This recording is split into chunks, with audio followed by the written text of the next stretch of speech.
George Walker Bush, 43rd President of the United States, first ever with a criminal record. Our third story tonight, his presidency, 8 years in 8 minutes. Early in 2001, the U.S. fingered al-Qaeda for the bombing of the USS Cole. Bush counterterrorism advisor Richard Clarke had a plan to take down al-Qaeda. Instead, by February, the NSC had already discussed invading Iraq and had a plan for post-Saddam Iraq. By March 5th, Bush had a map ready for Iraqi oil exploration and a list of companies. Al-Qaeda? Rice told Clarke not to give Bush a lot of long memos, not a big reader. August 6, 2001, a CIA analyst briefs Bush on vacation. Bin Laden determined to strike in U.S. Bush takes no action, tells the briefer, quote, "All right, you've covered your ass now." Next month, Clarke requests using new Predator drones to kill Bin Laden. The Pentagon and CIA say no. September 11th, Bush remains seated for several minutes to avoid scaring school children by getting up and leaving. He then flies around the country and promises, quote, "a full-scale investigation to find those folks who did it." Rumsfeld says Afghanistan does not have enough targets. We've got to do Iraq. When the CIA traps bin Laden at Tora Bora, it asks for 800 Rangers to cut off his escape. Bush outsources the job to Pakistanis sympathetic to the Taliban. Bin Laden gets away. In February, General Tommy Franks tells a visiting senator Bush is moving equipment out of Afghanistan so he can invade Iraq.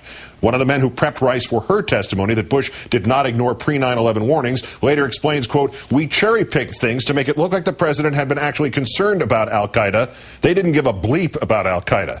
July, and Britain's intel chief says Bush is fixing intelligence and facts around the policy to take out Saddam. January 03, Bush and Blair agreed to invade in March. Mr. Bush still telling us he has not decided, telling Blair they should paint an airplane in UN colors, fly it over Iraq, and provoke a response, a pretext for invasion.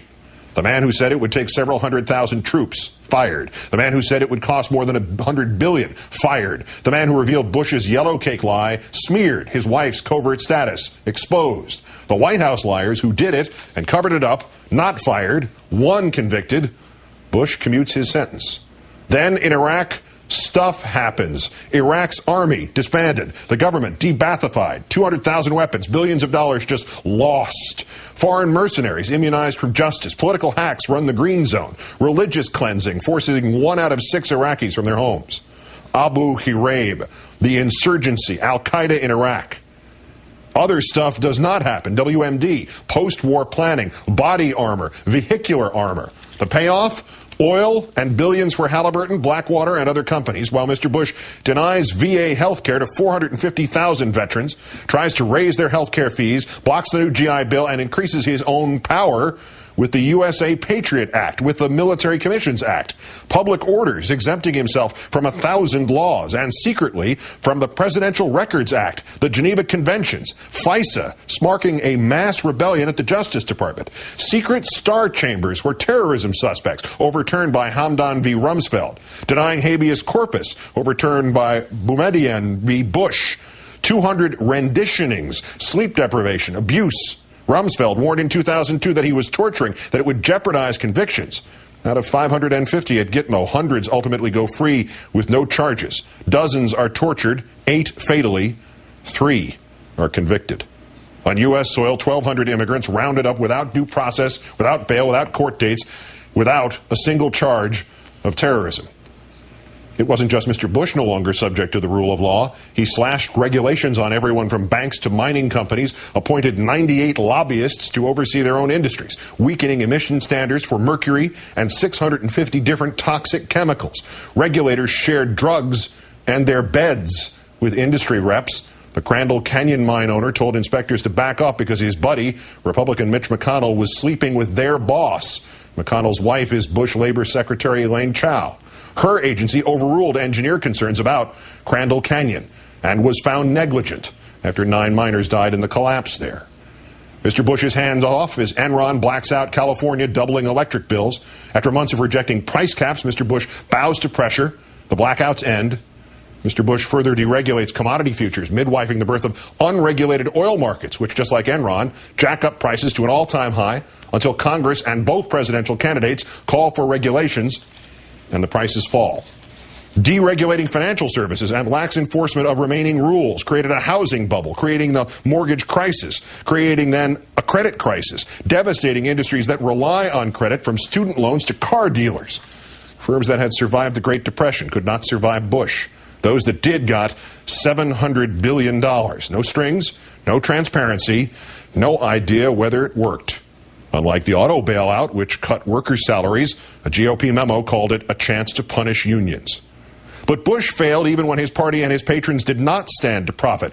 Investigators blame management, cost-cutting communication for missed warnings about Colombia. Bush administration convicts include sex offenders at Homeland Security, convicted liars, every kind of thief in the calendar. And if you count things that were not prosecuted, the Vice President of the United States actually shot a man in the face. The man apologized. Mr. Bush faked the truth with paid propaganda in Iraq on his education policy, tried to silence the truth about global warming, rocket fuel in our water, industry influence on energy policy, politicized the truth of science at NASA, the EPA, the National Cancer Institute, Fish and Wildlife, and the FDA. His lies exposed by whistleblowers from the cabinet down. Complete BS, the Treasury Secretary said of Mr. Bush on his tax cuts. Rice's mushroom cloud, Powell's mobile labs, Iraq and 9/11, Jack Abramoff, Jessica Lynch, Pat Tillman again, Pat Tillman again. The air at ground zero, most responders still suffering respiratory problems.